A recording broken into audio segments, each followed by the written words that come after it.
Okay, Morgan, I have good news and I have great news. Takes a picture. And she turns to I get that breakfast. I get that breakfast. Great news.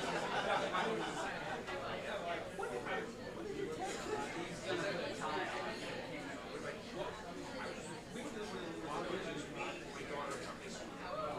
I asked him how late to get down.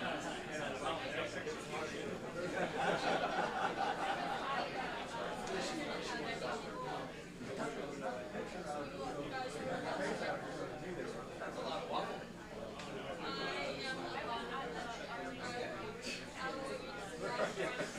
Still waiting out.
Graduate high school with associate's degree and 2 years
Well, good morning. Good morning, everybody. I'm Morton Blackwell, president of the Leadership Institute, and I welcome you to our October Wednesday Wake Up Club breakfast. We live in interesting times. As most of you know, my hometown was Baton Rouge, Louisiana, where I grew up, and certainly is an interesting time here in the newspaper that I read second every morning, the Washington Post. There's a headline: Governor requests National Guard for 3 Louisiana cities. And the ones listed are, not surprisingly, New Orleans, but also my old hometown of Baton Rouge, and Shreveport, the 3rd largest city in Louisiana, which Shreveporters grumble that Baton Rouge is the 2nd city. They'd like to claim their own city there. But the governor is Jeff Landry. I knew him before he was ever elected to office. We are good friends. He's served several offices, public offices. Jeff calls me Mr. Morton. He is a Cajun, and if you are not familiar with the Cajun accent, when you see Jeff Landry's face on TV, pay close attention. He's got a classic Cajun accent, but that's interesting, certainly to me this morning. I encourage you to live tweet today's breakfast. The hashtag should be on the screen. In 2025, your Leadership Institute has already trained 14,580 conservatives with massive trainings going on this fall. We've held 981 individual training events this year. Since 1979, the Leadership Institute has trained more than 347,000 activist students and leaders. You have before you are scheduled for the upcoming month. Please take a moment to review these schools and consider attending one or sending friends of yours to our trainings. And if you are watching online, as many people are, visit our website at leadershipinstitute.org/training to see the upcoming outline and our in-person trainings.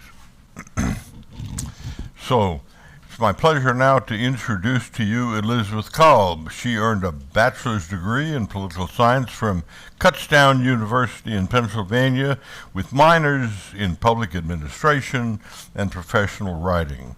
Elizabeth was very engaged in the political process in her hometown through campus-wide communication efforts that included local advocacy, social media campaigns, and engaging voter initiatives.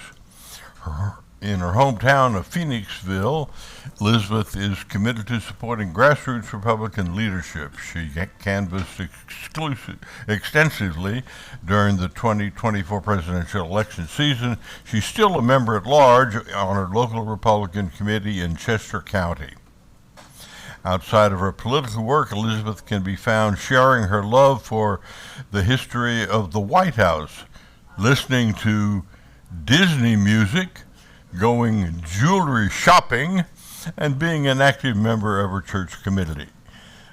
Elizabeth is the Donner Communications intern now here at the Leadership Institute.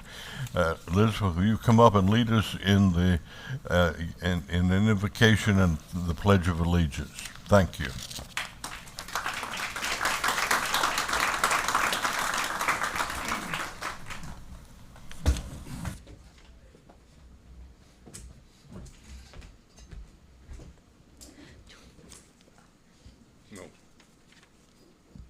No, that's you. Okay. Today we will begin with the Pledge of Allegiance.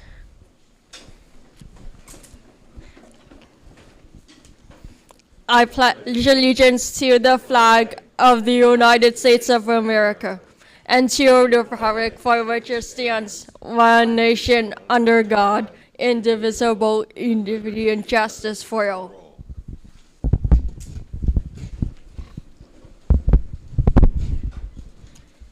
Okay, and we're also going to start today with a prayer in the name of the Father and of the Son and of the Holy Spirit. We pray for our intentions, both for our country and for ourselves. Assist us in our spiritual, public, and personal duties. Guide us in our decisions as leaders. Guide those whom we meet so that they will embrace truth and goodness. Help us remain humble when we are admired and untroubled when we are criticized. Help us prefer God and His will to all the ambitions and power of leadership. Encourage us to put the needs of others first before our own, and lead us to foster hope, faith, and charity in our country. Amen. Amen. Thank you. Thank you, Elizabeth. Okay.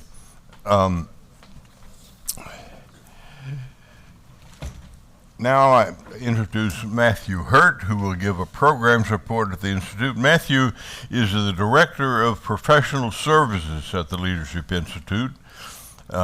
He's also an internationally recognized fundraiser, organizer, writer, and public speaker. In 2009, Matthew joined us at the Leadership Institute staff as a regional field coordinator, where he identified, recruited, and trained university students in Kentucky, Ohio, Pennsylvania, West Virginia, and in his home state of Tennessee. It was there where Matthew began teaching grassroots activists how to organize for the conservative candidate or cause of their choice. Since 2009, he has trained tens of thousands of activists here at the headquarters in Arlington and across the country, and even in Canada and Europe. Matthew is involved in national Republican politics, serving as an at-large delegate to both the 2012 and 2016 National Convention. Since 2013, Matthew has served as a special assistant to me. I happen to be Virginia's Republican National Committee man, and he comes with me, staffs me at the regular meetings of the Republican National Committee. So it's my pleasure to have Matthew up here to give us a programs report. Matthew.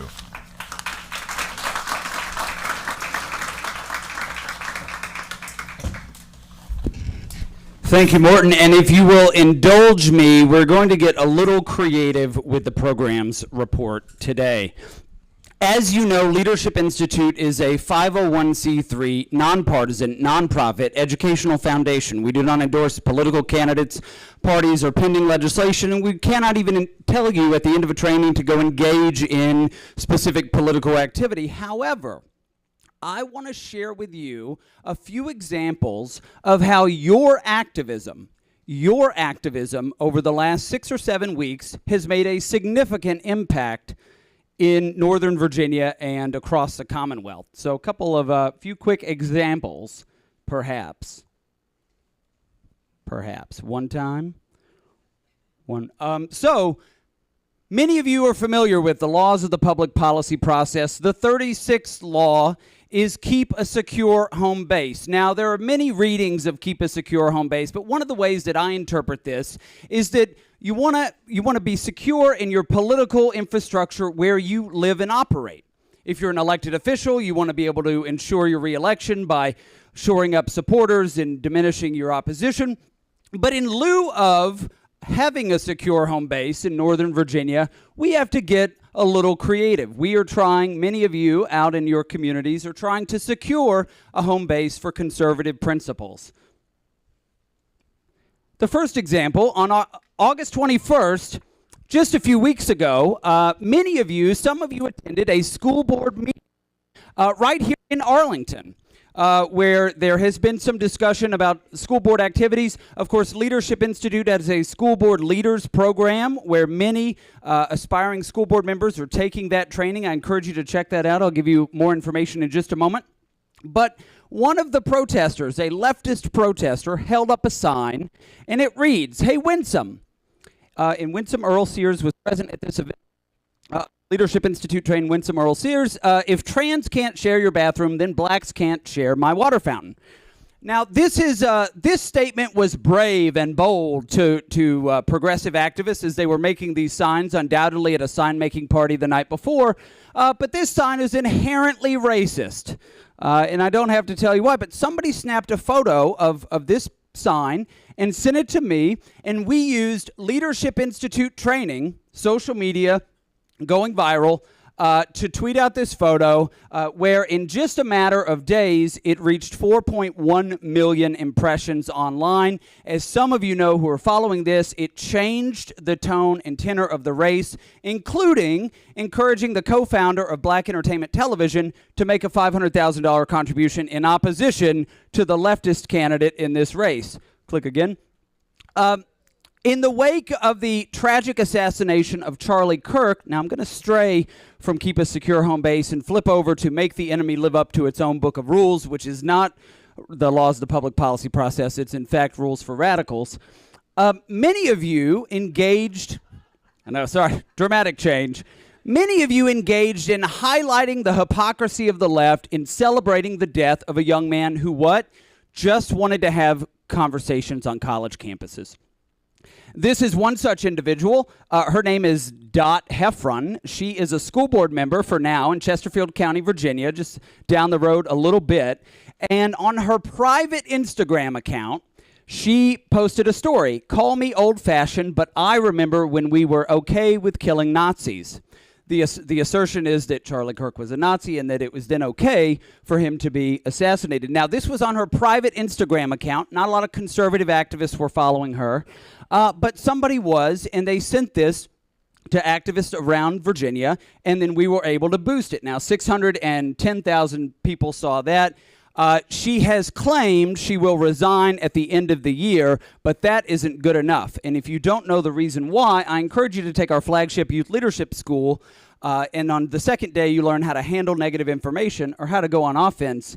I don't want to give away the farm, but you should take the YLS if you haven't. And then finally, yesterday, because you are being so effective in your activism, the Virginia Democratic Party, statewide party, tweeted, "Breaking, Virginia," or me, I'm not the state party chairman, "admits that Republicans are to blame for the looming government shutdown and dismisses Virginians' pain as a result of the shutdown and mass firings." Now, the quote from Dave Weigel, the quote from me, produced by Dave Weigel and Semaphore, says, "I do think that blame will be laid at Republicans' feet no matter what."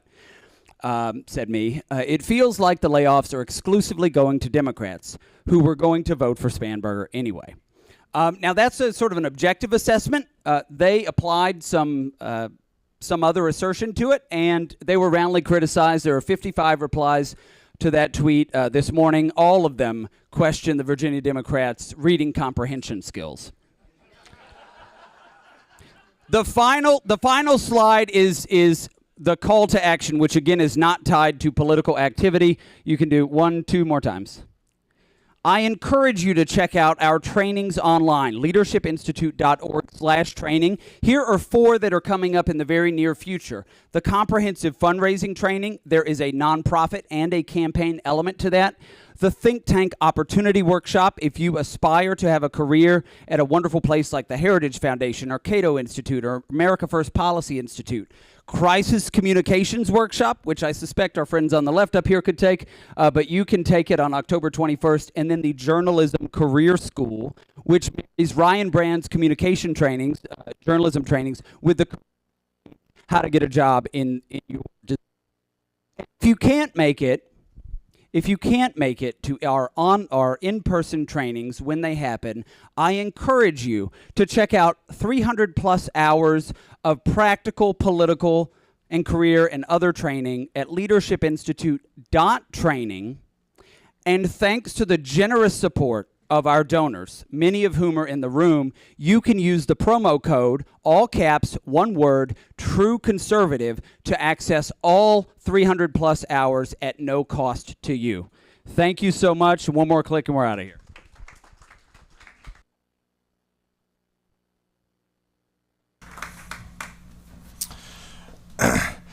Thank you very much, Matthew. Matthew is obviously a very committed person. He's a conservative, he's skilled, and he's always enthusiastic.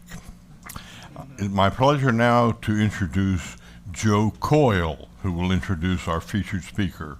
Joe Coyle is a University of Virginia history graduate with a minor in Christian religious studies.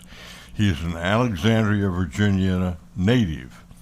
In his time at the University of Virginia, Joe worked with the UVA College Republicans, the UVA Burke Debate Society, and the Jefferson Society, assisting in political campaigns and delivering essays on conservative topics. Joe's major thesis discussed demographic drift in the Roman imperial military from the 1st through the 3rd centuries and its bearing on the present day. Joe spends his free time reading, lifting, and fishing on the Potomac, and there's still fish there. Joe is the professional services intern now at our Leadership Institute. He will introduce our speaker, featured speaker. Joe?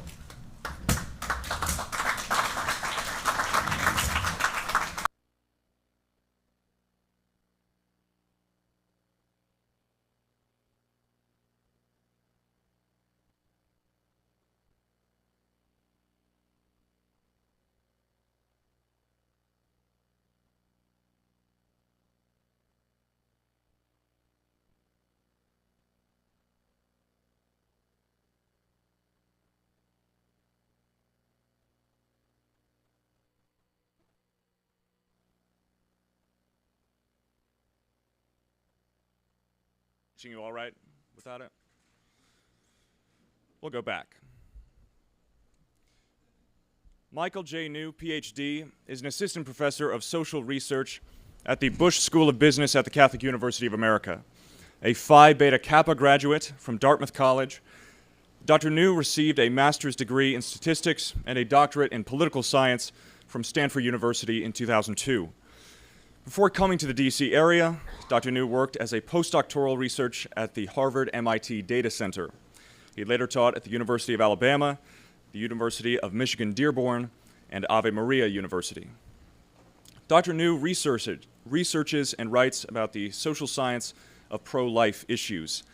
He gives presentations on both the positive impact of pro-life laws and the gains in public support for the pro-life position. He's a frequent blogger on National Review Online, The Corner. Dr. New has had 2 studies of pro-life legislation published by the academic journal State Politics and Policy Quarterly. 4 of his other studies on the effects of pro-life legislation have been published by the Heritage Foundation, and another study published by the Family Research Council in 2008. Dr. New has given multiple presentations at the annual convention of the National Right to Life Committee. He has also spoken at Harvard, Notre Dame, MIT, UPenn, the College of the Holy Cross, and the University of Alabama Law School. His writings have appeared in the Philadelphia Inquirer, the Atlanta Journal-Constitution, National Review Online, Catholic Social Science Review, State Politics and Policy Quarterly, the Weekly Standard, National Review, and the New York Post. Everyone, please welcome up Dr. Michael New.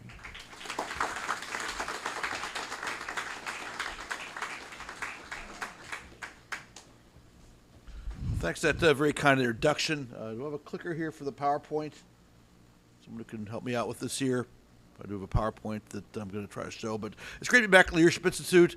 One thing that was not mentioned by bio, and one accomplishment I'm very proud of, is I'm actually a former Leadership Institute intern.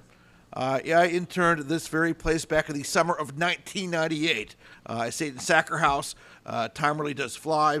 I worked in direct mail, and it was a great experience. One of my favorite memories of interning here was seeing one of the supervisors moping around because he didn't have a speaker for his student publication school. And he looked at me, he goes, "Wait, you're for your school paper, don't you?" I said, "Yes, I do." "Can you talk tomorrow?" "Absolutely." So I put together a presentation. At the time I was at Stanford, I work for the Stanford Review, our fine conservative paper, put together a presentation about how to help existing conservative papers. Went very well and got good enough ratings. They kept inviting me back, so I was able to join the faculty as an intern. So that was a great experience for me. And since that time, I've taught at different universities. I ran University of Alabama's DC internship program. I brought lots of young people to Washington, D.C., do different internships. Really want to commend the interns who are here. I think that's a great way to get involved. I always tell students that if you like politics, even just a little bit, please think about doing a DC internship at some point in your life. You'll learn a lot. You get some great experience. It's a really good way to get your foot in the door. So we're still, I think, waiting for a PowerPoint to come up. So, and here we are. Great.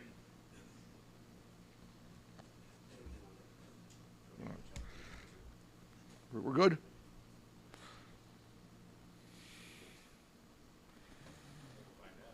Let's see, we're fine sooner rather than later. So just a little bit about me. I do a lot of writing and research at kind of the social science of sanctity of life issues. I write about things like abortion trends, pro-life laws, public opinion, contraception programs. I joke I'm a lot of fun at cocktail parties, but I live in the world of like data, so a lot comes at you quickly. So pay attention. That said, if anyone's interested, I will send you the PowerPoint slides after the talk is over. The only thing I ask is that you just use them internally.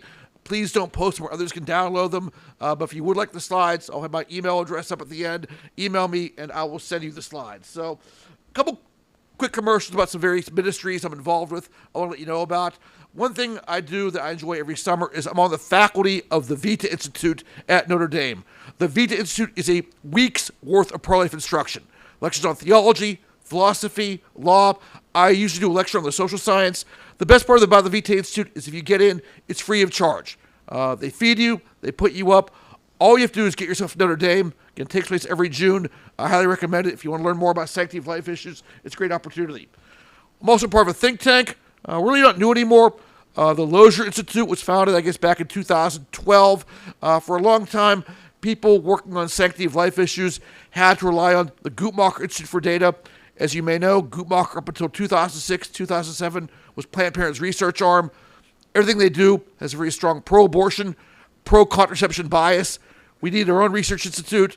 We got this off the ground about 13 years ago. I was very honored. I was named the first scholar they had. So again, please give us a follow on Twitter. Look us up on Facebook. We have a team of close to 70 associate scholars on a wide range of fields: law, bioethics, public health, social science. We have good research, good information coming out about sanctity of life issues almost every day. So you do a lot of writing, and you get invited to give a lot of talks. So sometimes I'm invited to speak at a conservative event, that people just want to be entertained. So I have what I call my fun talk. Well, once in a while, I get to talk at a breakfast. If you're going to get up early, you're probably here to learn something from me. So I have what I call my serious talk. Well, here today, I'm giving a talk at a conservative breakfast. So I'm going to try to give a talk that's both fun and serious. So I'll try to be able to pull this off the next 45 minutes or so. So I got some very exciting news for you all. We did it. Roe v. Wade was thankfully, mercifully overturned 3 years ago. So years and years of blood, sweat, tears, and prayer all paid off. And, those of you who are younger than me really just don't probably appreciate what a slog it was. We marched, we voted, we prayed. And I will say this, the pro-life movement's been working hard trying to protect preborn children for about 50 years. We've not gotten everything right, but I would say we got the most important thing right. We never gave up. We never, ever gave up. We always had Roe v. Wade in our crosshairs, and our efforts did, in fact, pay off. So I'm going to do a couple of things in this presentation. First off, one thing I want to tell you all about is, even before Roe was overturned, we were making quite a lot of progress. We did very well getting the abortion rate down. Since 1980, even before Roe was overturned, we cut the abortion rate by more than half. So that's a real big accomplishment there. So I'm going to talk about that. Secondly, now that Roe is overturned, we're making even more progress. So that's very exciting as well.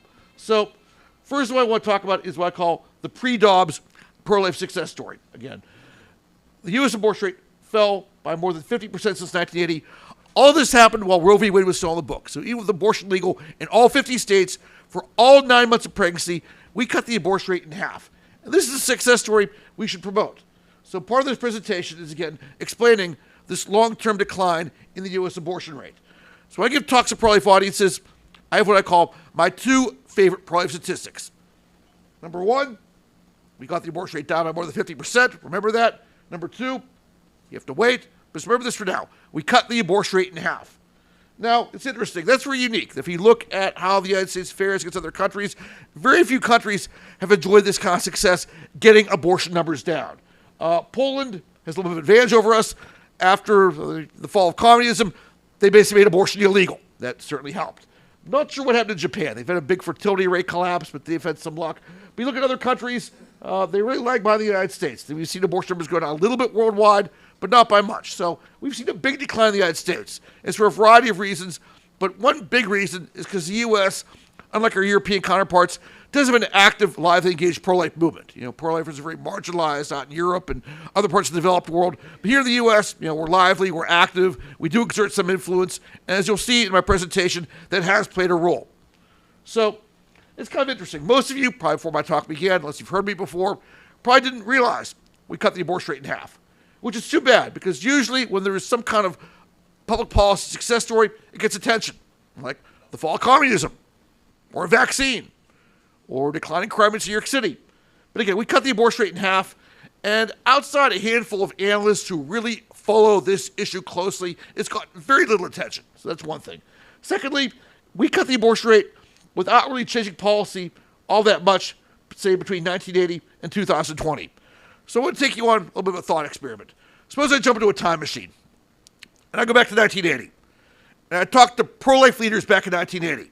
And sitting at the table are some of our friends. We have Mildred Faye Jefferson, who first African-American female, graduated from Harvard Medical School, ran National Right to Life for a bit. She's sitting there. Jack Wilkie, longtime president of National Right to Life. He's sitting there. Joe Schuyler, who started Pro-Life Action League. He's sitting there. So all of our friends, Nellie Grape, who ran the March for Life, she's sitting there. And again, this is 1980, and I tell the pro-lifers that, look, we do our best, but it takes us 42 more years to overturn Roe v. Wade. But even before we overturned Roe v. Wade, we cut the abortion rate in half in this country. I think the pro-life leaders in 1980 would be very kind of mystified by this visitor from the future. But that's exactly what did happen. Even without overturning Roe, we cut the abortion rate in half. And it's really important. If the abortion rate today was what it was at its 1980 peak, there'd be 1 million more abortions taking place every year. So by getting involved politically and being active, we save 1 million babies every year, and we spare 1 million women for a lifetime of regret every year. So the decline has been real and has affected a lot of people for good. So again, you see what happened. This is numbers from Guttmacher. You can see the trends. After Roe v. Wade, numbers go up. They peak in 1980. There's a few hiccups here and there, but since 1980, it's been a pretty consistent downward trajectory in the abortion rate. This is Mother Jones, Liberal magazine, same data. They too agree numbers have fallen. Now, the decline is important, but the narrative is also important. That our opponents will agree the numbers have gone down. But our opponents, being our opponents, really won't give us any credit for it. So, in fact, they always bend over backwards to avoid giving pro-lifers any credit. So not only is the decline important, but explaining the decline is important. So one thing I've noticed, having done pro-life work for over 30 years, our opponents often roll out a new strategy. They don't really argue that we're wrong very often. Sometimes they just come along and argue that we're just ineffective. They say, oh, it's wonderful that you pro-life people care so much about protecting preborn children. But you know what? You've been huffing and puffing for so many years, and not much has changed. If you really want to protect preborn children, why don't you spend money on welfare, or support universal health care, or support contraception programs? And to some people who might be frustrated with what they see as a lack of pro-life progress, that might make sense to them. But here's the thing, the things that we've been doing since, the late 60s, early 70s have a track record of success. Programs that encourage sexual restraint succeed. Pro-life laws have a great track record. Changing hearts and minds has worked. Assisting pregnant women in need. All the things pro-lifers done. Prayer, service, education, policy. There's data backing all this up. The things our opponents try to distract us with, there's no data behind. So what doesn't work? More welfare spending. Again, welfare is important. That helping out low-income earners, I should say, is important. We should care about poor people. But there's really not one study out there showing that spending more money on welfare gets abortion numbers down. So universal health care. Health care is an important issue. We want people to have high-quality health care. But again, there's not one study out there that shows that spending more money on health care or that universal health care gets abortion numbers down. And lastly, contraception programs. There may be a difference of opinion here, but just if you look at the data and the empirical data we have on this, there's really no research out there that says spending more money on contraception actually does anything to get abortion numbers down. So why did the abortion rate fall? Well, let's talk about some incorrect explanations you probably have heard from our good friends in the mainstream media. So let's talk about the incorrect narratives. One is the election of President Clinton and re-election of President Clinton and the election and re-election of President Obama. Every election cycle, there's always an op-ed. I can almost see it before it's written. Someone will come along and write an op-ed saying the abortion rate fell under President Clinton, the abortion rate fell under President Obama. You know, both President Clinton and President Obama support legal abortion, but since pro-lifers want to get abortion numbers down, we should go ahead and vote for candidates that support legal abortion. Well, as anyone who's taken Stats 101 can tell you, correlation is not the same thing as causation. And yes, it is true that we elected and re-elected President Clinton in the 90s. Yes, it's true we elected and re-elected President Obama in the 2000s. And yes, it's true that abortion numbers fell. But it's not because we elected and re-elected these two Democratic presidents. In fact, I stay up all night trying to think of one thing either of these two folks did to get abortion numbers down. And frankly, I really couldn't come up with anything. What you just see happening is a pretty consistent downward trend that just kept going through both Republican and Democratic administrations. It had nothing to do with the actions of either President Clinton or President Obama. Another explanation, more use of contraception. Our opponents often will tout that. Well, here they're right about something. Contraception use has increased. But in many cases, so is the unintended pregnancy rate. This is data from the CDC. You know, this looks at percentage of women of childbearing age who've ever used certain kinds of contraception. Since the early 80s, those numbers have gone up. This is a percentage currently using certain kinds of contraception. Again, for the most part, since the early 80s, these numbers have gone up. Well, look at the unintended pregnancy rate. This is from Guttmacher. This is not from a conservative group, not from a pro-life group. Has it really gone down? Not really. Since 1994, it's actually gone up a little bit. Let's take a look at another slide. This is some updated data. Again, has there been a consistent decline in the unintended pregnancy rate here? Not really. There's been fluctuation. I mean, if our opponents are correct and contraceptions are responsible for the abortion decline, there should be a long-term, durable decline in the unintended pregnancy rate. But that's not the case. You see fluctuation here. You don't see a consistent decline. So you see a consistent decline in the abortion rate, but you don't see a consistent decline in the unintended pregnancy rate. So contraceptions do have a failure rate. They do fail. You know, it's not that, you know, unintended pregnancies aren't happening. They still happen, even with higher levels of contraception usage. So another incorrect explanation. Lavish rate from Planned Parenthood. Planned Parenthood always says, oh, please fork over millions of taxpayer dollars. Let's fund our sex ed programs. Let's fund our contraception programs. Well, first off, Planned Parenthood has no interest in getting abortion numbers down. Last year, Planned Parenthood did over 400,000 abortions. It is a big cash cow for them. They have no interest in getting these numbers down at all. Secondly, look what happens when states defund Planned Parenthood. Back in 2011, Texas excluded Planned Parenthood from its state family planning program. When they did so, they got a lot of pushback.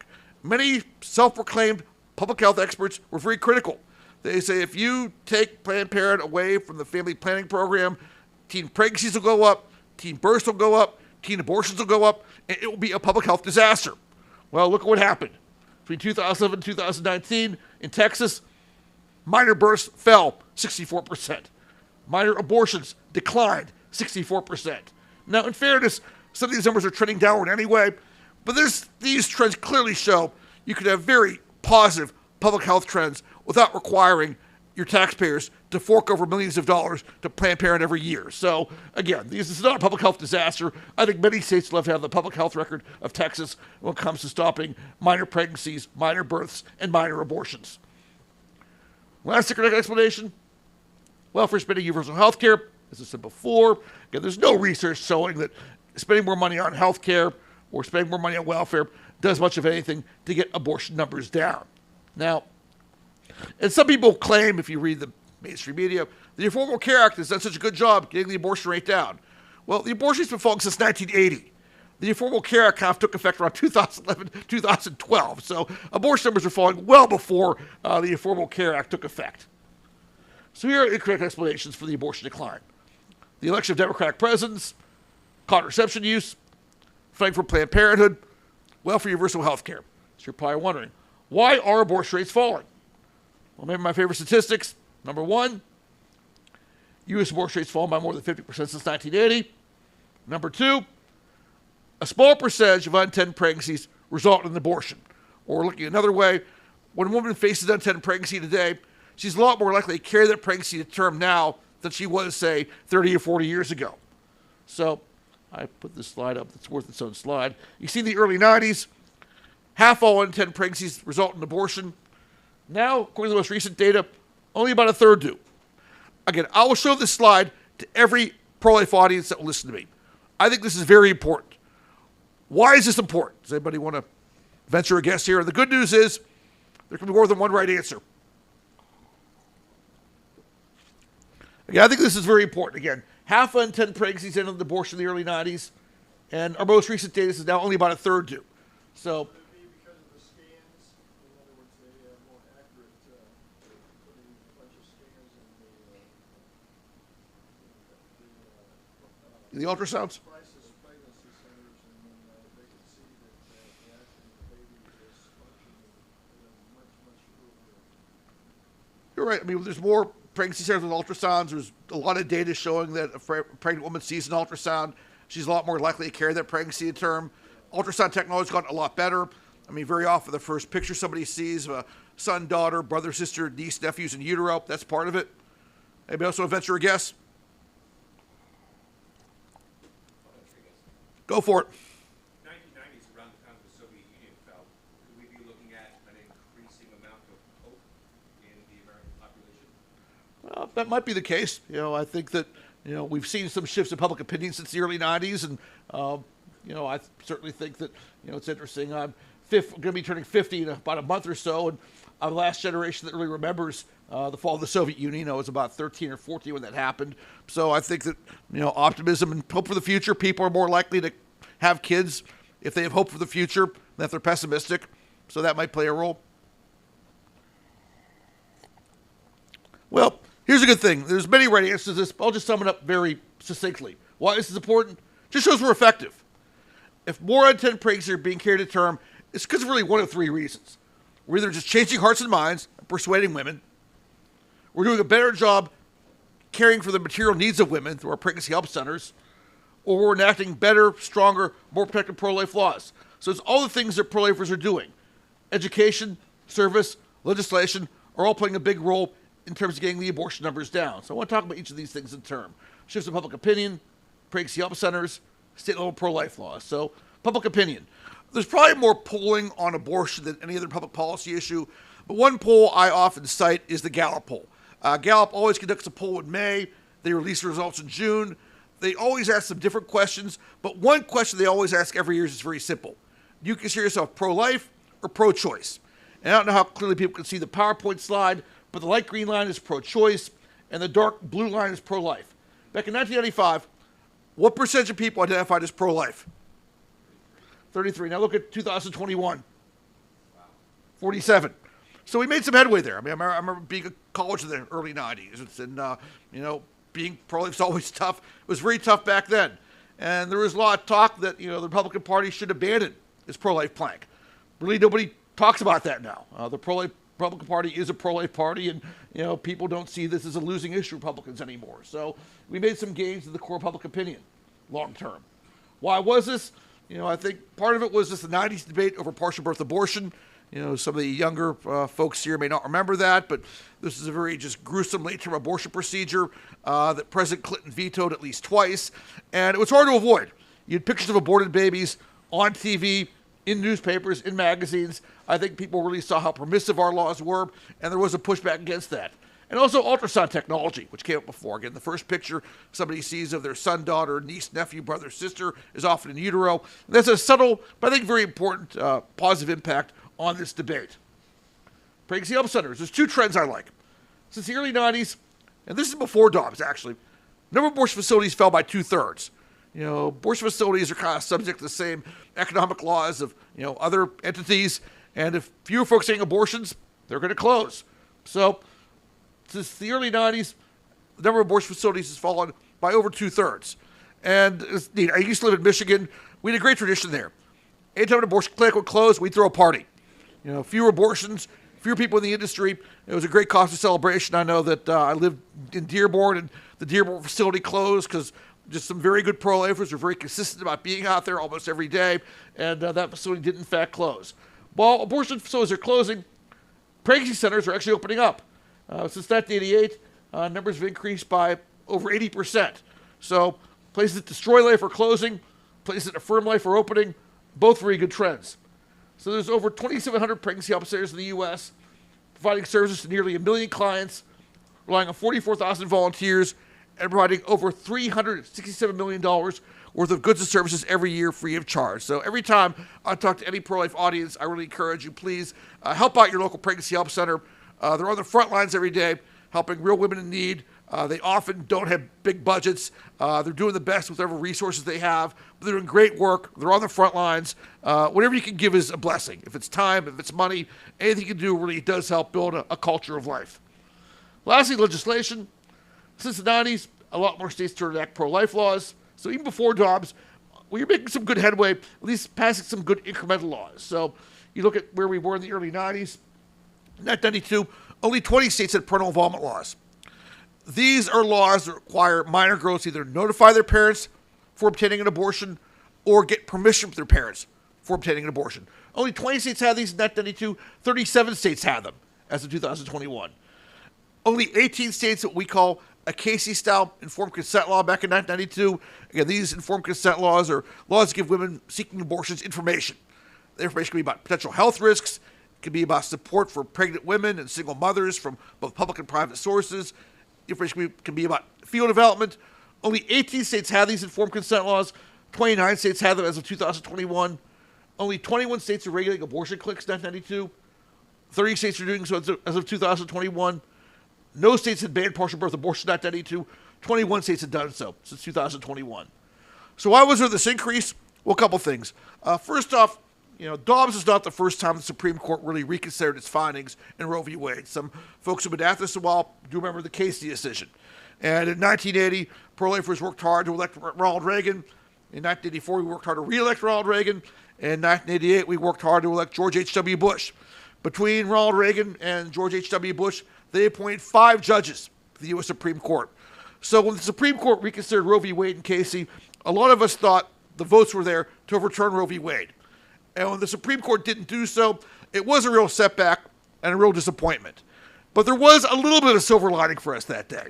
That either they didn't overturn Roe v. Wade, they upheld much of the Pennsylvania Abortion Control Act that was being litigated that day. So Pennsylvania Abortion Control Act was kind of a grab bag of incremental pro-life laws. It included a waiting period, it included parental consent, it included an informed consent law. So all of that was upheld. So that made it a little bit easier for us to go ahead and pass some of these protective laws at the state level. Secondly, what some of the younger folks probably don't remember is that it wasn't that long ago that Democrats really dominated local politics in this country. As of 1992, Republicans control both chambers of the state legislatures in only 8 states. And these are kind of small states like New Hampshire, Wyoming, that, with Democrats controlling these state legislatures, even in conservative states, it was very hard to pass pro-life laws. Well, that changed. Southern states split from Democrat to Republican. We've, I think, put more time and effort in local politics, and it's paid off. Now I think Republicans control both chambers of the state legislature in 28 states. So I like to use the terms Republican and pro-life interchangeably. There are some pro-life Democrats out there that do some good work and whose help we need. But every state at the federal level, Republicans are a lot better on this issue.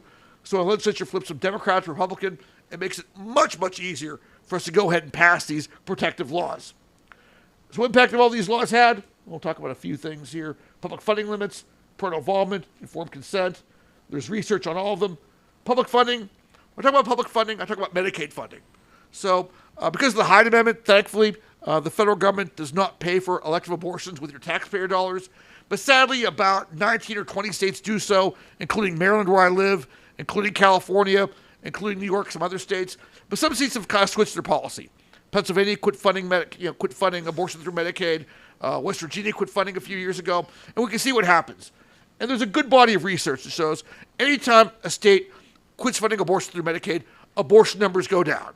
It's basic economics. If abortion's free, women can get abortions. If they have to pay out of pocket, they're less likely to do so. So very good body of research showing you quit funding abortion with your taxpayer dollars, abortion numbers go down. So, again, the Hyde Amendment has done a lot of good. Even our opponents agree. Center for Reproductive Rights, obviously not a pro-life group, they agree as of 2010, the Hyde Amendment has saved over 1 million lives. Yesterday was the 49th anniversary of the Hyde Amendment. I think a good cause for celebration, a big pro-life win. I always update data for Lozier. We found that Hyde Amendment saved over 2.6 million lives. So by getting involved politically, there's 2.6 million people walking around today who owe their life to the Hyde Amendment. Parental involvement laws, again, a lot of research showing you get parents involved, minor abortion rates go down. There's studies looking at many states simultaneously. There's studies looking at individual parental involvement laws in states like Massachusetts, Minnesota, Indiana, Texas. The data is very clear. You get parents involved, minor abortion rates go down. A little less research on informed consent. There's 3 studies on a Mississippi law that I've looked at. I looked at informed consent in my 2 academic studies. They're not magical, but they do a little bit of good. You give women an alternative. Sometimes they take the alternative. They get abortion numbers down 2% at kind of a low-end estimate, 10% if they're kind of really well enforced. But they do make some incremental progress. Again, you give women some alternatives. They're life-affirming. Sometimes they go ahead and take those alternatives. So suppose you don't believe anything I've said for the past 40 minutes.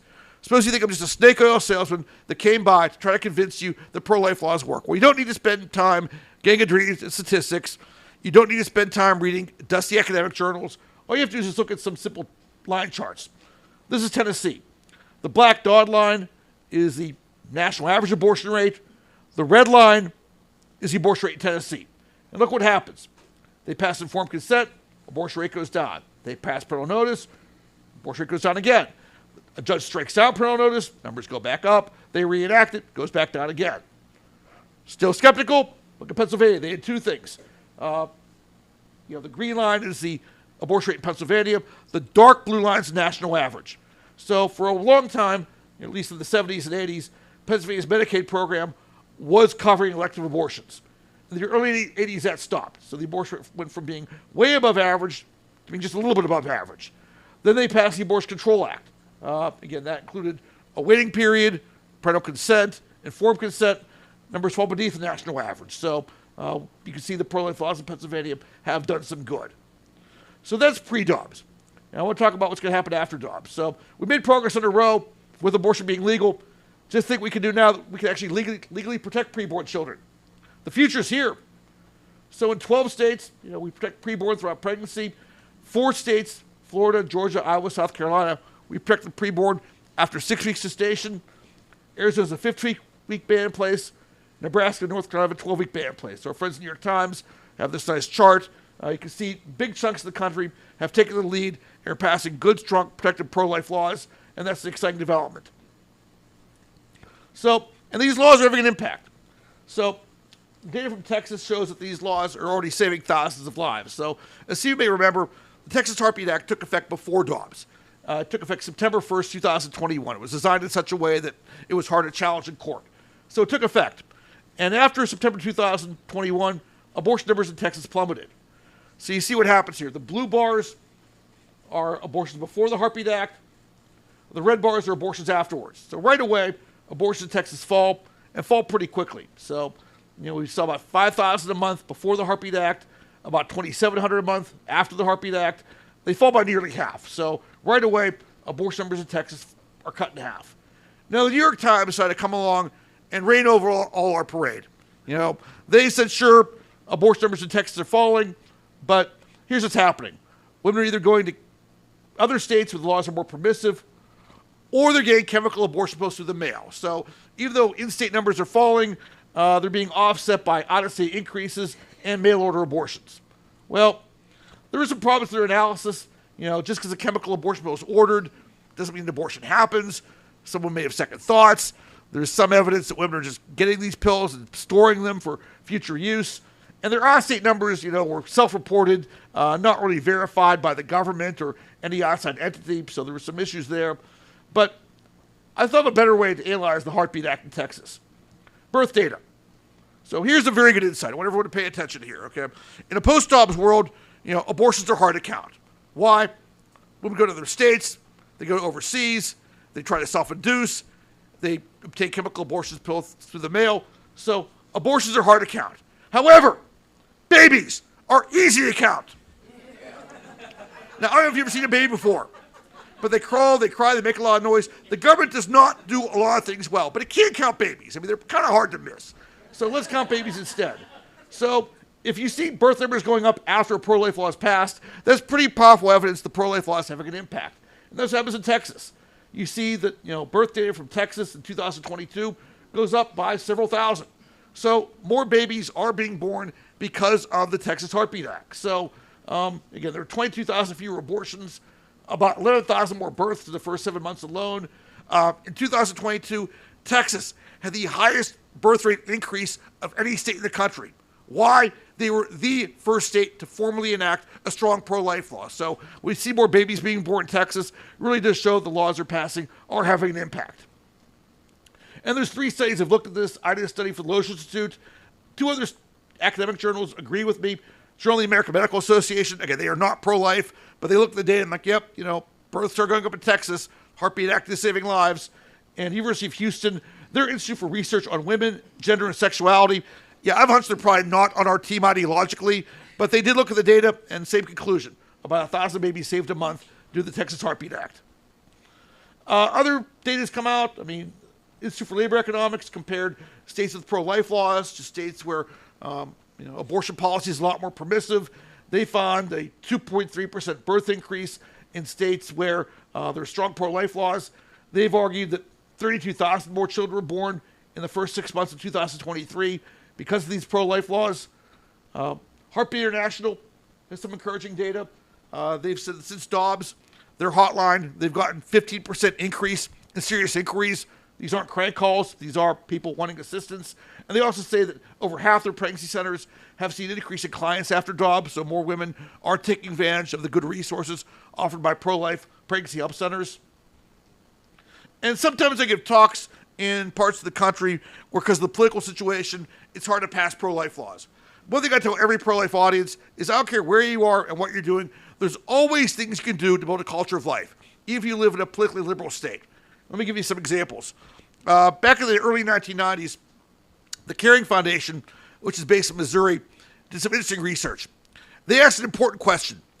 Why do some women facing unintended pregnancies choose abortion while others carry that pregnancy to term? And the results were very interesting. They found that knowledge of fetal development didn't really have much to do with the women's decision. That greater knowledge of when brainwaves start, when fingers and toes develop, that didn't really affect how women made up their minds. What did have an impact was how women viewed motherhood. And women viewed motherhood as empowering, were likely to carry that pregnancy to term, and women who viewed motherhood as threatening were likely to choose abortion. So they started running some ads with a bit of a different spin. Instead of kind of focusing on the humanity of the preborn child, they would focus on the woman. And these had to feature a woman who had an unintended pregnancy, carried to term, was in a good situation, and was glad she did. And anecdotally, these ads have generated quite a lot of phone calls to pro-life pregnancy help centers. And there's a story, I'm not sure if it's true, but I hope it is because it's a good story. I heard a story that they ran an ad campaign in Maine. And this ad campaign was so effective that abortion facilities literally threw TVs out of the waiting room. Because women would be in the waiting room for the abortion, see the ad on TV, and get up and leave. So I'm not sure that's a completely true story, but I hope it's true because I think it's a good story. We see a lot more support pregnancy help centers that instead of supporting Planned Parenthood, which destroys life, we should support entities like pregnancy centers that uphold and support and defend life. Many states have made generous grants to abortion alternative programs. In many cases, pregnancy centers are eligible for government grants or tax credits or tax write-offs. That's good development. Ultrasounds, as I said before, technology gets better every year. That's had a positive impact on this debate. And silent counseling. In every city, including this one, there's hardy souls get up early in the morning, go to abortion facilities, and peacefully, prayerfully try to offer alternatives to women in need. So that's one thing I do. I have a standing appointment every Saturday morning at the Planned Parenthood. I'm there with my team. I see Helen Rothfuss, who's part of our sidewalk ministry. She's joining us today. I see some other folks here. So, again, we just had our 48 for Life kickoff rally on Monday. There we are from the D.C. Planned Parenthood. So, again, I will say that there's all kinds of great things you can do to build a culture of life. But my way, there's no better way than being a prayerful presence wherever abortions take place. And that's abortion facilities just like this one. So we're in the midst of 48 for Life. If you or your church or your nonprofit wants to spend some time in prayer outside the D.C. Planned Parenthood, please talk to me. I'd love to have your assistance. Now, the news is not all good. So there are some storm clouds on the horizon I should talk to you about. First off, abortion numbers have fallen by a lot, but they've been creeping up lately. Why is this? Mostly increase in chemical abortions. Starting in 2017, the FDA kind of deregulated chemical abortions. Instead of 3 in-person visits, it was only 1. And instead of up to 7 weeks gestation, they moved to 10. Then in 2020, during the pandemic, they decided that women can get chemical abortions without any in-person medical exam. This is, frankly, a public health disaster. If a woman has an ectopic pregnancy and gets chemical abortion, that can be fatal.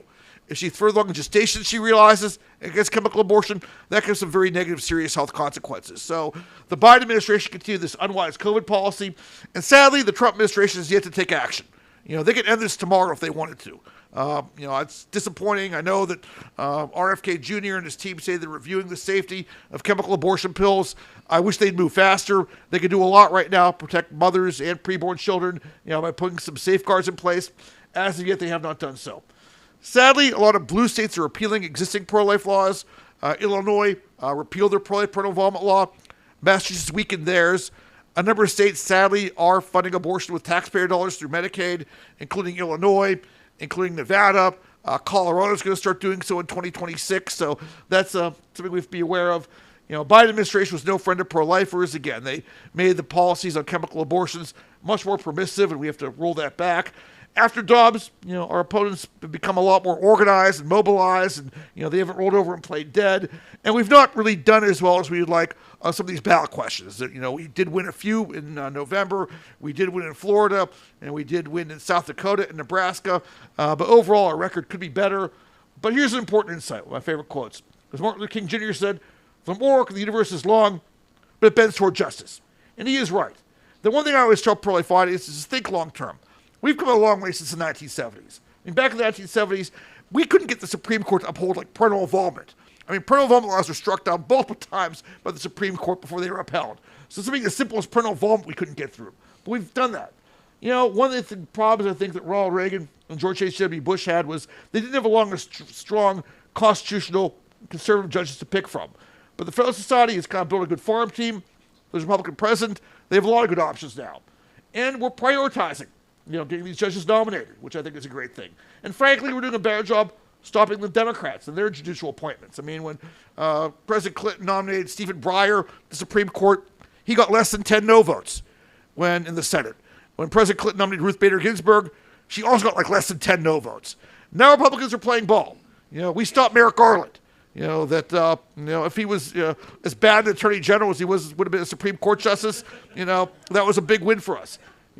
And we prioritized our judicial nominations. After Ruth Bader Ginsburg passed away, we got Amy Coney Barrett through on a limited time frame, but we got her through, and she has voted to overturn Roe v. Wade, and I think will be a great judge. So we've overcome quite a lot. We'll figure out how to win these state ballot propositions. It may take a little bit of time, but we've overcome so much. It's just the last hurdle. I think we'll be able to overcome these very, very soon. So we need to be optimistic for a lot of reasons. We control more state legislatures. We're passing more laws. Young people are a lot more engaged. I think Students' Life's doing a great job. I love the Students' Life Summit. I love going the day after the march, seeing a couple thousand young people excited to build a culture of life on their campuses. That's great to see. The cavalry is, in fact, coming up behind me. A lot of good outreach efforts. I love 40 Days for Life. They're doing great work getting people to pray outside of abortion facilities. I love Feminists for Life. They're trying to make parent campuses more accommodating toward pregnant students and parenting students. That's great outreach. I love Silent No More. They're doing a great job getting post-abortive women to share their testimonies. So there's many more I can name, but our outreach efforts are bearing fruit. Planned Parenthood's getting the scrutiny they deserved. We finally defunded them. 30 years ago, they've been unthinkable. But the great investigative work of Lila Rose, David Leiden, really turned Republicans against them. So we finally got them defunded. Over 40 clinics have shut down. More will probably follow. That's exciting. Long term, we've made some gains in public support. Abortion numbers are falling long term. And Roe v. Wade was thankfully, mercifully overturned. So we have a lot to look forward to as a movement. So here's some parting words. In the future, pro-lifers are going to have some internal debates about strategy. One thing I always tell pro-life audiences, if you disagree with other pro-lifer, do so charitably. Infighting has done our movement a lot of damage. I don't want to see that happen again. We all want the same thing. We all want preborn children protected. We may have different ways of getting there, but please, if you do disagree with someone, please do so charitably. Don't let infighting hinder our efforts. So we're going to have some conclusions. So my conclusions are these. We're going to have airing of grievances. feats of physical strength, and the Festivus pole. I hear folks laughing. That's a good sign. People are paying attention. Sometimes I give talks where it's like evening, I'm the last speaker, people are already at dinner, they're falling asleep. If I hear folks laughing, that's good. It means you're paying attention. These are not the real conclusions. This is from Seinfeld. Here are the real conclusions. Pro-life succeeded in cutting the abortion rate by more than 50% with Roe on the books. And we're going to make even more progress now that Roe's overturned. Now, suppose you didn't pay attention to me. Suppose you didn't get enough sleep last night. You ate a heavy breakfast. You nodded off. That's fine. Just remember this last slide. We have made progress. For over 50 years, pro-lifers worked tirelessly to protect preborn children. Progress has not always come as quickly as we would like, but if every confidence that we stay the course, victory will someday be ours. Thank you.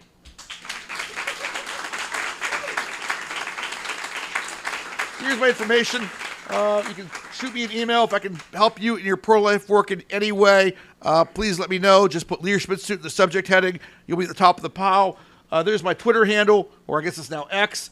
Give me a follow on Twitter. You know, I try to have good information coming out almost every day about pro-life issues, so give me a follow. And if we have time for questions, I'm more than happy to entertain them. Michael, I think we have time for, although we are running over. Let's take 2 questions. You choose the people. Raise your hand and don't speak until you have the microphone. Yes, the lady in the back there, her hand is up first, I think. Do I need a microphone? Yep, that's fine. I'm coming.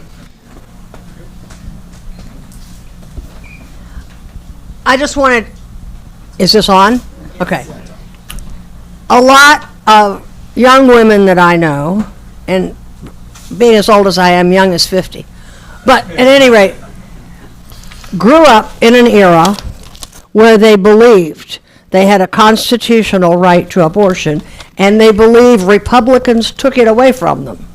My belief is that there never was a constitutional right to abortion, and that the Dobbs decision corrected an incorrect interpretation of the Constitution. But the short answer to young women who are deeply opposed to us because of that issue, do you have one? That's a very probing question, and I wish I could have more time to give you a long answer for it. I mean, you know, the constitutional case for Roe v. Wade was always very weak. Right. I mean, there's no right to privacy in the text of the Constitution. The Constitution is fundamentally silent on this issue. It should have been fundamentally left in the states where it was before Roe v. Wade. You know, I mean, very often people might like a policy outcome that stems from a decision, even if the decision is badly reasoned or badly thought out, as Roe v. Wade was. I persuade people who think a right was taken away from them. I'm not sure what the best way to do that is. I mean, I think we always have to, you know, show that we care about people's individual circumstances. One thing I always say is, you know, people don't care how much you know unless they know you care. And it's kind of important to kind of look at why do these women, you know, support legal abortion. And I think you also just have to, you know, just be charitable, make the good arguments about the humanity of unborn children. You know, we have ultrasounds, we have good apologetics. I mean, we're not going to be able to persuade everybody, but, you know, and also, you know, women don't need abortions to succeed. You know, that some women think that, you know, motherhood and pregnancy is an impediment, and it doesn't need to be. You know, there's many professional women who've done extremely well while, you know, raising a large family. And I think that, you know, women, at least this generation, is a little more attuned to that. So I think there's just a lot of dialogue we need to do. You know, we need to be charitable, you know, make arguments in a winsome, attractive way.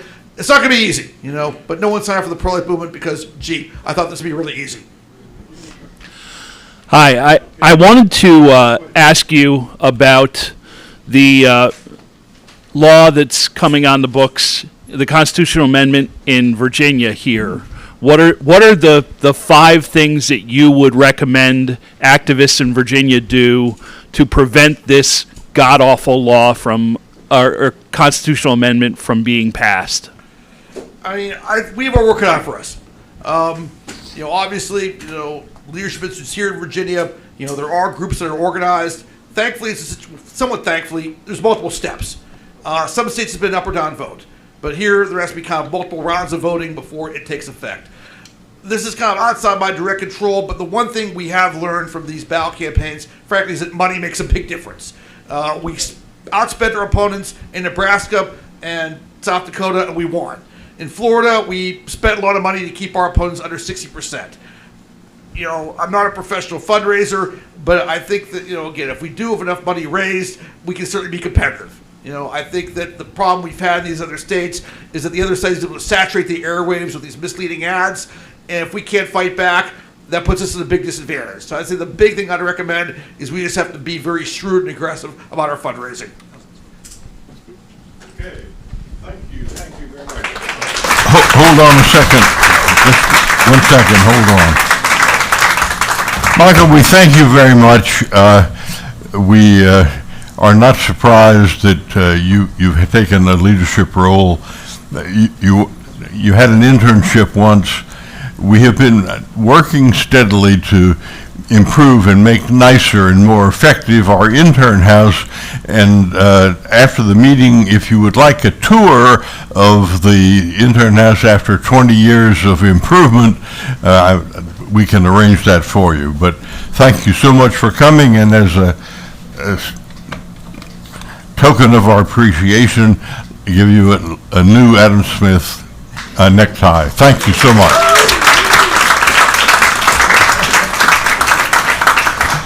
I invite you to join us next month in November for our next Wednesday Wake Up Club breakfast. Zoe Dockery, where are you? Come on up here, Zoe, so everybody can see you.